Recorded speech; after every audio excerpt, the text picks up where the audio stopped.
Smart card বিতরণ করা হবে 2026-এ। আপনারা যারা এখনো স্মার্ট কার্ডটি পাননি, স্মার্ট এনআইডি হার্ড যে কার্ডটি রয়েছে, সেই কার্ডটি অনেকে পাননি। স্মার্ট কার্ড কবে পাবেন, কবে নাগাদ দেওয়া হবে, সেটা নিয়ে অনেকে প্রশ্ন করেছেন। আজকের এই ভিডিওতে আমরা আপনাদেরকে জানিয়ে দিব স্মার্ট কার্ডটি কবে দেওয়া হচ্ছে এবং আপনার স্মার্ট কার্ডটি রেডি হয়েছে কিনা সেটা আপনি কিভাবে চেক করবেন, সেটাও কিন্তু আপনি আজকের ভিডিও দেখে আপনারা জানতে পারবেন। আপনাদেরকে ২ টা সিস্টেম আমরা দেখিয়ে দিব। একটা হচ্ছে কম্পিউটার দিয়ে, আরেকটা হচ্ছে মোবাইল দিয়ে এবং এটার মধ্যে ২ টা প্রক্রিয়া। একটা হচ্ছে এনআইডি ফরম দিয়ে, অর্থাৎ যে ফরম নাম্বারটা আপনারা পেয়েছেন, সেই ফরম নাম্বার দিয়ে চেক করা। আরেকটা হচ্ছে আপনার এনআইডি ১০ সংখ্যার যে নাম্বার, সেই নাম্বার দিয়ে চেক করা। আপনারা হচ্ছে এই ২ টা প্রসেসেই কিন্তু আপনারা আপনাদের এনআইডি স্মার্ট কার্ডটা রেডি হয়েছে কিনা সেটা চেক করতে পারবেন। মূল ভিডিওতে চলে যাব। তার আগে বলব, আপনারা যারা দেশে বা বিদেশে চাকরির জন্য অথবা যেকোনো কর্মের জন্য দক্ষতা উন্নয়ন সার্টিফিকেটগুলো গ্রহণ করতে চান, যেমন computer, electrical, electronics, house wiring, housekeeping ইত্যাদি, হোটেল ম্যানেজমেন্ট সহ অসংখ্য কোর্স আমাদের ওয়েবসাইটে দেওয়া আছে। ওয়েবসাইট ভিজিট করে সেখান থেকে কোর্স করে আপনারা অনলাইন ভেরিফাইড সার্টিফিকেটগুলো গ্রহণ করতে পারেন। তো আমরা চলে যাব আজকের মূল ভিডিওতে।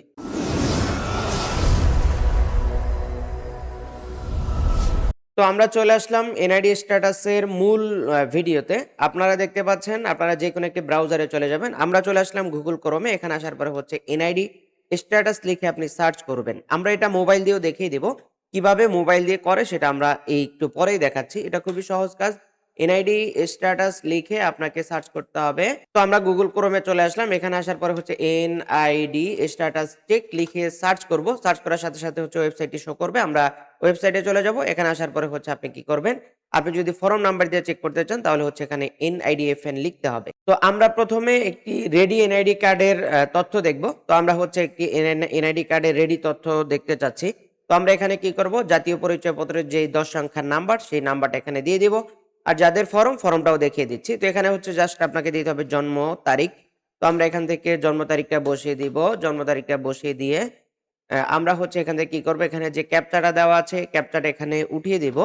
ক্যাপচাটা উঠিয়ে দিয়ে তারপরে হচ্ছে আমরা এখানে সাবমিট অপশনে ক্লিক করে দিব। সাবমিট অপশনে ক্লিক করার সাথে সাথে হচ্ছে আপনারা দেখতে পাচ্ছেন কমপ্লিট, অর্থাৎ এই আইডি কার্ডটি, স্মার্ট আইডি কার্ডটি রেডি। এই কার্ডটি কোন বক্সে আছে এই বক্স নাম্বারটি দেখিয়েছে এবং হচ্ছে কমপ্লিট আইডি, কম আইডি হচ্ছে 3, ডিস্ট্রিক্ট হচ্ছে ডিস্ট্রিক্ট নাম দেখা যাবে, উপজেলা দেখা যাবে, ভোটার এরিয়া দেখা যাবে, কন্ট্যাক্ট অ্যাড্রেস সেটাও দেখা যাবে। তো আপনাদের যদি আইডি কার্ডগুলো রেডি হয় তাহলে হচ্ছে আপনাদেরটা এরকম কমপ্লিট আসবে। আর যদি রেডি না হয় তাহলে কি আসে সেটাও আমরা দেখিয়ে দিচ্ছি। তো আমরা এখন কি করব? আমরা এনআইডি ফরম নাম্বার দিয়ে চেক করে দেখব যে আমাদের এটা আসে কিনা। তো ফরম নাম্বারের আগে অবশ্যই আপনাকে NIDFN দিতে হবে। তারপরে হচ্ছে আপনাকে দিতে হবে এখান থেকে জন্ম তারিখ। তো আমরা এখান থেকে জন্ম তারিখ দিব, তারপর হচ্ছে মাস দিব, তারপরে হচ্ছে এখান থেকে দিয়ে দিব সাল। দিয়ে দেওয়ার পরে হচ্ছে একই নিয়মে তো ফরম নাম্বার দিয়ে চেক করার জন্য আপনি জাতীয় পরিচয়পত্র নাম্বারের এখানে NIDFN লিখে তারপর হচ্ছে ফরম নাম্বারটা লিখবেন, জন্ম তারিখ দিবেন, তারপরে হচ্ছে আপনাকে দিতে হবে জন্ম সাল। তো এখান থেকে হচ্ছে আমরা কি করব? এখান থেকে আমরা ক্যাপচা কোডটি এখানে লিখে দিব। লিখে জাস্ট এখান থেকে সাবমিট অপশনে ক্লিক করব। সাথে সাথে দেখতে পাচ্ছি স্মার্ট কার্ডের কোনো তথ্য পাওয়া যায়নি। তার মানে হচ্ছে এখানে এখনো স্মার্ট কার্ডটি রেডি হয়নি। যদি এই লেখাটা আসে তাহলে বুঝবেন এই স্মার্ট কার্ডটি এখনো রেডি হয়নি। যাদের স্মার্ট কার্ডগুলো রেডি হবে তাদেরকে অবশ্যই কমপ্লিট দেখাবে এবং হচ্ছে সেখানে তথ্যগুলো দেখাবে। তো আমরা এখন ফোন দিয়ে চেক করব, ফোনে কিভাবে এটা চেক করা যায়। তো আমরা চলে আসলাম মোবাইলে। মোবাইলে গুগল ক্রোমে চলে যাবেন। এখান থেকে এনআইডি স্ট্যাটাস লিখে চেক করবেন একইভাবে। তো আমরা জাস্ট এখান থেকে এনআইডি স্ট্যাটাস চেক অপশনে চলে যাব। এখান থেকে আমরা জাস্ট এনআইডি স্ট্যাটাস চেক এটা লিখে সার্চ করে দিব। আমরা সার্চ করে দিলাম। দেওয়ার পরে হচ্ছে ১ম এ যে ওয়েবসাইটটা সাজেস্ট করছে আমরা এখানে চলে যাব। এখানে আসার পরে হচ্ছে আমরা দেখতে পাচ্ছি জাতীয় পরিচয়পত্র অথবা ফরম নাম্বার। আমরা এখানে জাতীয় পরিচয়পত্রের নাম্বার অথবা ফরম নাম্বারটা বসিয়ে দিব। তো আমরা হচ্ছে এখানে জাতীয় পরিচয়পত্রের যে ১০ সংখ্যার নাম্বার সেটা এখান থেকে বসিয়ে দিলাম। তারপর হচ্ছে আমাদেরকে দিতে হবে জন্ম তারিখ, তারপরে দিতে হবে জন্ম সাল। আমরা এখান থেকে দিয়ে দিব জন্ম সাল, তারপর হচ্ছে জন্মের বছর। আমরা এখান থেকে দিয়ে দিচ্ছি জন্মের বছর, সাল দিয়ে দিতে হবে। তারপর হচ্ছে এখান থেকে যে ক্যাপচা কোডটা দেওয়া আছে, ক্যাপচা কোডটা আমরা এখান থেকে জাস্ট উঠিয়ে দিব। আমরা ক্যাপচা কোডটা উঠিয়ে দিলাম। ক্যাপচা কোডটা উঠিয়ে দিয়ে আমরা জাস্ট এখান থেকে নিচের দিকে যেতে হবে।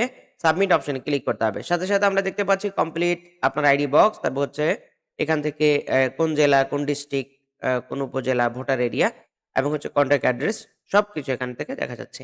এভাবে হচ্ছে আপনারা চাইলে মোবাইল দিয়ে স্ট্যাটাসটা চেক করতে পারেন। আর যারা কম্পিউটার দিয়ে করবেন তারা তো আগের সিস্টেমটা দেখবেনই। এভাবে হচ্ছে আপনারা চেক করতে পারেন। তো আপনাদের এনআইডি স্ট্যাটাস আপনারা নিজেরা চেক করে নিবেন। এটাই হচ্ছে এনআইডি স্ট্যাটাসের মূল প্রক্রিয়া। তো আপনাদেরকে বলব আপনারা যারা এনআইডি স্ট্যাটাসটা চেক করতে চান এই সিস্টেমটা ফলো করে আপনারা আপনাদের এনআইডি কার্ড, স্মার্ট কার্ডটি রেডি হয়েছে কিনা সেটা চেক করে নিতে পারেন। তো আজকের মতো বিদায় নিব। তার আগে বলব আপনারা যারা আমাদের চ্যানেলে এখনো নতুন অবশ্যই চ্যানেলটিকে সাবস্ক্রাইব করতে হবে। আর যারা অলরেডি করেছেন আপনাদেরকে ধন্যবাদ জানিয়ে আমরা আজকের মতো বিদায় নিচ্ছি। তবে ভিডিও শেষ করার আগে আরেকটু কথা বলে রাখি, আপনারা যারা দেশে বা বিদেশে চাকরির জন্য দক্ষতা উন্নয়ন সার্টিফিকেটগুলো গ্রহণ করতে চান, আমাদের স্ক্রিনে দেওয়া হোয়াটসঅ্যাপ নাম্বার প্লাস হচ্ছে ওয়েবসাইট ভিজিট করতে পারেন। প্রচুর পরিমাণে কোর্স সেখানে দেওয়া আছে। কোর্সগুলো করে আপনারা সেখান থেকে অনলাইন ভেরিফাইড সার্টিফিকেটগুলো গ্রহণ করে দেশের যেকোনো জায়গায় দক্ষতা উন্নয়ন কাজে নিজেকে নিয়োজিত করতে পারেন। তো আজকের মধ্যে বিদায় নিচ্ছি। দেখা হচ্ছে আমাদের পরবর্তী কোনো আপডেট ভিডিওতে। আসসালামু আলাইকুম।